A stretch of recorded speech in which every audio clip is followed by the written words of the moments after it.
नमस्कार, times of Swaraj में आप सबों का स्वागत है और मैं हूं संतोष सिंह। और आज हम टाइम्स ऑफ स्वराज में चर्चा कर रहे हैं सिवान लोकसभा क्षेत्र में जो चुनाव हो रहा है उसकी। जिसको फोन करिए, जिससे बात करिए, कह रहा है कि टेम्पू जो है ना वो दौड़ रहा है। अरे भाई, टेम्पू क्या है? कितना दौड़ेगा टेम्पू भाई? टेम्पू का स्पीडे क्या होता है? तो कहते हैं लोग, अरे चुनाव है ना, आज सब गाड़ी बंद है और रोड पर टेम्पुए है खाली, तो रेस होगा टेम्पुए के बीच में ना। जी हाँ, हम बात हिना साहब की कर रहे हैं और उनका चुनाव चिन्ह है टेम्पो। और खबर यही आ रही है कि वहाँ मुसलमान और सवर्ण पूरी तौर पर, राजपूत, भूमिहार और ब्राह्मण पूरी तौर पर ओम प्रकाश यादव के चुनाव में जिस तरीके से युवा दीवाना था, ठीक उसी तरीके से हिना साहब को भी लेकर सभी जाति का युवा दीवाना है। हाँ, एक खबर जरूर आया है कि यादव जी लोगों को कहा जा रहा है कि अब आप कुशवाहा को वोट करिए, छोड़िए अपना दल की आस्था, कुशवाहा को वोट करिए, कुशवाहा को जिताइए, किसी भी परिस्थिति में हिना नहीं जीतना चाहिए। ये संदेश एकदम जा रहा है पटना से खूब तेज़ी से। हालांकि उसका असर दिख रहा है। कई लोगों से हमारी बात हुई है तो हुआ है कि हाँ, यादव जी सब जो है धीरे धीरे जो है सो अब तीर पर चढ़ने लगा है। और अब तीर का भरोसा जो है वही भाकपा माले का भी वोटर कहीं कुछ देने की उम्मीद बढ़ गई है, क्योंकि जब आरजेडीए के प्रत्याशी का बॉस जब कह रहे हैं कि उधर चल जाइए, तो भाकपा माले भी कहीं न कहीं उधर चढ़ने की स्थिति में आ गए हैं। लेकिन कुछ कमिटमेंट लेवल है, उस लेवल पर चीज़ें अभी भी चल रही है। लेकिन सबसे बड़ी बात यह है कि जिस तरीके से सिवान का मिजाज बदल रहा है, बिहार की राजनीति बदलेगी ये साफ दिखने लगा है।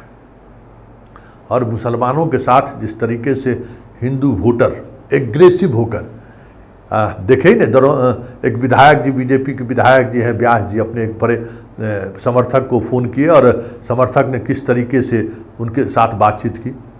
युवा है, यंग पूरा फायर ब्रिगेड है, फायर ब्रिगेड की तरह जो है सो एकदम काम कर रहा है सिवान में, इसलिए टेम्पू रेस पकड़ा हुआ है। वैसे कुशवाहा के साथ जो बाकी पिछड़ी जातियां हैं, नीतीश कुमार का जो वोटर है वो पूरी तौर पर ज़रूर मजबूती के साथ खड़ा है। लेकिन जो बीजेपी का वोटर है, बीजेपी के जो कोर वोटर है, उसमें बड़ी बिखराव सिवान में देखने को मिल रहा है। मंगल पांडे सहित सब तमाम जितना राजपूत ब्राह्मण का जो नेता था ना, धरनियाँ दिए हुए हैं, कोई सुनने वाला नहीं है। फिजे बदल गया है लगता है सिवान का। सिवान का वो दौर था जब शहाबुद्दीन के खिलाफ लोग गोलबंद होते थे, जिस मजबूती के साथ गोलबंदी दिखाते थे कि यादव, ओम प्रकाश यादव को लोग निर्दलीय चुनाव जिता दिया। आज एकदम ठीक उलट 10 वर्ष में ऐसा भी हो सकता था कि शहाबुद्दीन के परिवार के लिए सब कुछ उलटता हुआ दिख रहा है। तो यही लोकतंत्र है और इसी को लोकतंत्र कहा भी जाता है कि लोकतंत्र में चीज़ें बदलती हैं। और लोकतंत्र की खूबसूरती भी यही है कि अस्थायी कुछ नहीं होता है, परिस्थिति के अनुसार बहुत सारी चीज़ें अचानक बदल जाता है। जिस हिना साहब को लगातार सिवान की जो जनता हरा रही थी, आज वही जनता उसके टेम्पो को हवा दे रही है कि कितना तेजी से आगे बढ़े। तो ये बदलाव ही है ना।